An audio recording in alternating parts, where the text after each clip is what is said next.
तो hello nursing students, आज मैं आपके लिए मेंटल हेल्थ नर्सिंग की एक और दवाई लेके आया हूँ। ये दवाई भी जैसे कि मैंने पहली वीडियो में बताया था, क्लोज़ापिन हर एग्जाम में पूछी जाती है। ये वो दूसरी दवाई है जो अगेन हर एग्जाम में आपको कहीं ना कहीं किसी ना किसी रूप में देखने को ज़रूर मिलने वाली है। भाई आज हम लिथियम के बारे में बात करने वाले हैं। लिथियम जो कि एक मूड स्टेबलाइजर ड्रग है एंड इसकी क्या एक और इम्पॉर्टेंट प्रॉपर्टी है जैसे क्लोज़ापिन की थी कि ये भी सुसाइडल आइडिएशन कम करता है। क्लोज़ापिन हम साइकोसिस में यूज़ करते थे, स्किज़ोफ्रेनिया में यूज़ करते थे। ये वहीं जो लिथियम है ये हम ज़्यादा बाइपोलर में यूज़ करते हैं या फिर डिप्रेसिव इलनेस में यूज़ करते हैं। ठीक है भाई, तो कुछ इंपॉर्टेंट पॉइंट्स लिथियम के बारे में। चलो जी, तो मैं आपको लिथियम के इंपॉर्टेंट पॉइंट्स के बारे में कुछ बताता हूँ। तो लिथियम एक हमारी मूड स्टेबलाइज़र है। Lithium the mood stabiliser drug. अभी मूड स्टेबलाइज़र का क्या मतलब होता है? मतलब मूड को स्टेबल ऐसे ऊपर-नीचे नहीं करना। ऊपर-नीचे किसमें होता है हमारे?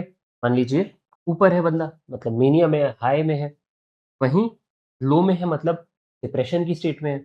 अब मूड स्टेबलाइज़र का काम रहेगा कि भाई इसको यहाँ रखे ताकि जो कि बंदा है वो ना ज़्यादा हाई में जाए, ना ज़्यादा लो में जाए।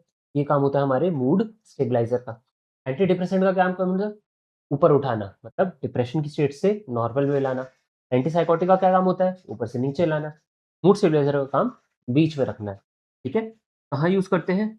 Bipolar affective disorder, even depression में भी हम इसको यूज़ कर सकते हैं। बाइपोलर में भी इम्पोर्टेंट पॉइंट क्या है? आप इसे एक्यूट फेज़ में यूज़ कर सकते हो, मेंटेनेंस फेज़ में यूज़ कर सकते हो। तो ये एक मल्टी मोडल हमारी एक तरीके से दवाई है जो कि काफ़ी सारे जिसके एक्शन रहते हैं। ठीक है? इंडिकेशंस की बात अगर हम करें तो पीपीएडी, डिप्रेशन में और इवन एक्यूट और मेंटेनेंस हमने बात करा और प्रिवेंट करने में भी काम आती है।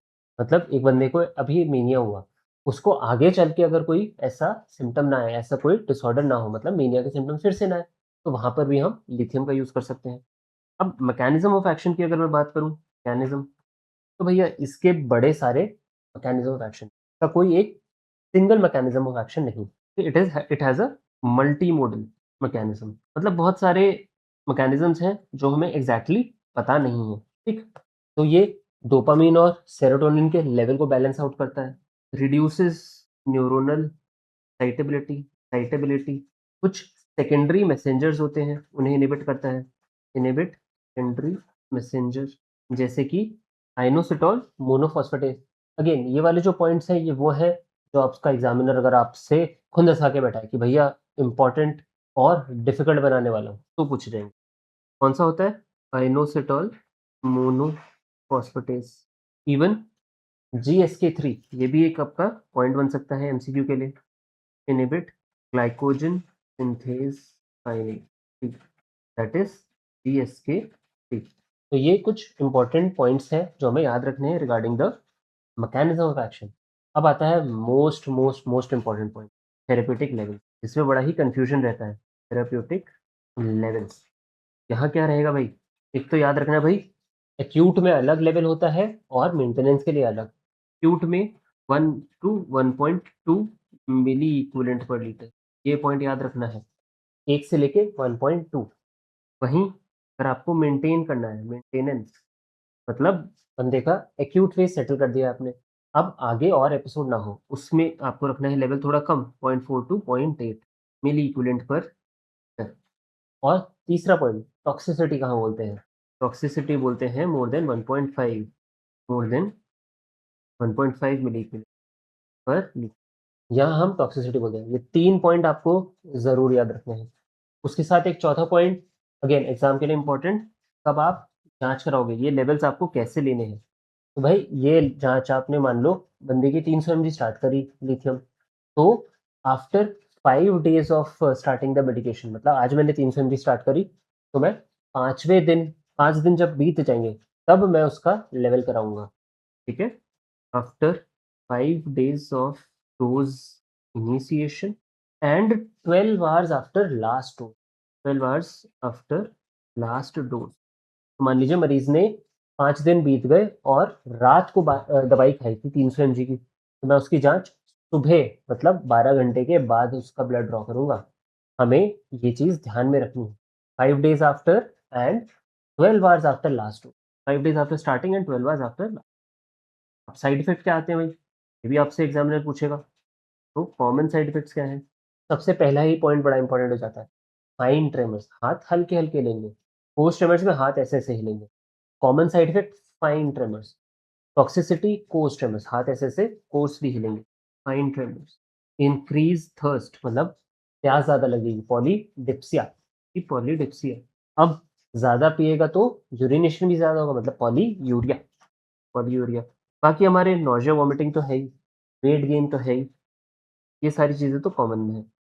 अब आते हैं सीरियस साइड इफेक्ट। कॉमन वाले तो आपने देख लिए, इसमें आपका एमसीक्यू पॉइंट रहेगा भाई फाइन ट्रेमर्स वाला। बट सीरियस वाले सीरियसली एग्जाम में पूछे जाते हैं। सीरियस साइड इफेक्ट्स बहुत इंपॉर्टेंट है। इसमें हमारा मोस्ट इंपॉर्टेंट आ जाता है भाई टॉक्सिसिटी। इसमें आ जाता है हमारा hypothyroidism, arrhythmias, nephrogenic DI, nephrogenic diabetes insipidus. तो हमें इन चीज़ों के लिए ध्यान में रखना है भाई मरीज को। अब टॉक्सिसिटी टॉक्सिसिटी मैं बोले जा रहा हूँ, होता क्या है भाई? टॉक्सिसिटी में पता कैसे चलता है हमें? अर्ली सिम्टम्स तो कॉमन ही है। अर्ली सिम्टम्स में तो नोजिया वॉमिटिंग हमें देखने को मिलेगा, नोजिया वॉमिटिंग, डायरिया, ड्राउजीनेस। फिर धीरे धीरे क्या डेवलप होंगे? Course tremors. बंदा ऐसे लड़खड़ाते हुए आएगा आपके पास, कोर्स ट्रेमर्स। फिर होगा slurring of speech, slurred speech.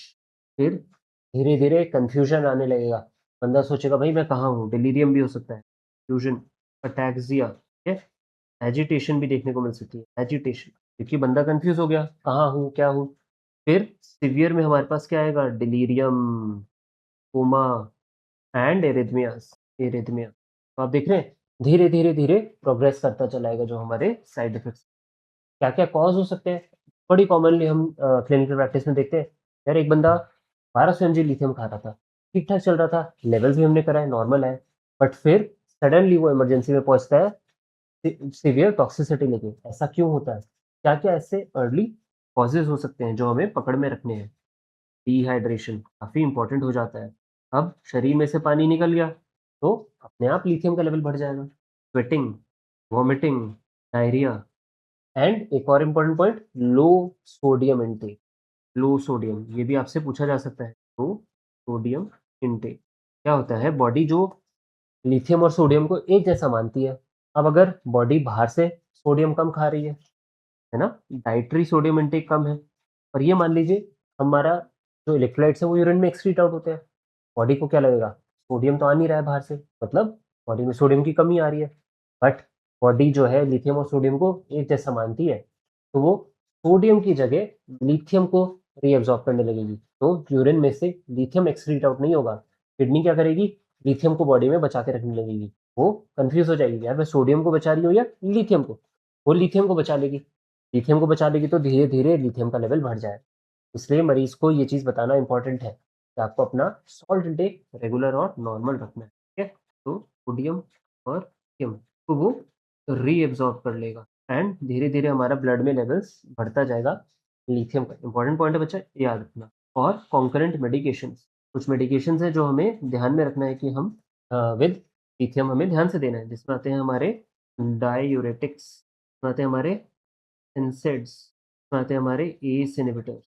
ये सारी चीज़ें हमारी कॉन्करेंटली हम खा रहे होते हैं, तो हमें ध्यान रखना है क्योंकि ये भी हमारी लिथियम टॉक्सिसिटी।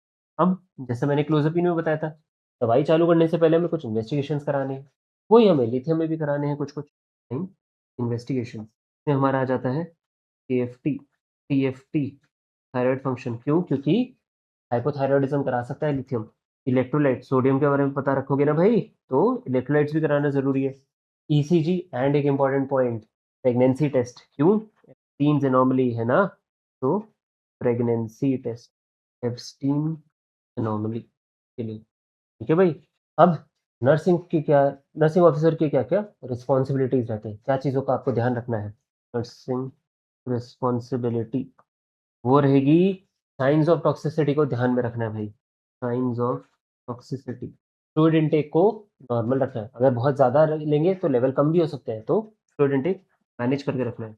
कम लेंगे तो टॉक्सिसिटी, ज़्यादा लेंगे तो डाइल्यूट हो जाएगा, तो कम हो जाएगा levels. Adequate fluid intake, urine output ज़रूर मेजर रखना है भाई, कितना यूरिनेशन हो रहा है। ज़्यादा तो नहीं हो रहा, ज़्यादा होगा तो क्या हो जाएगा? टॉक्सिसिटी, ठीक है। ब्लड इन्वेस्टिगेशन और इम्पोर्टेंट पॉइंट कौन सा हमने बताया था? Psycho education. ये तो भैया हर बीमारी के लिए बहुत इंपॉर्टेंट हो जाता है। साइको एजुकेशन में आप क्या-क्या मरीज़ को बताओगे? नॉर्मल सॉल्ट इनटेक, खाने में नमक का ध्यान ज़रूर रखें।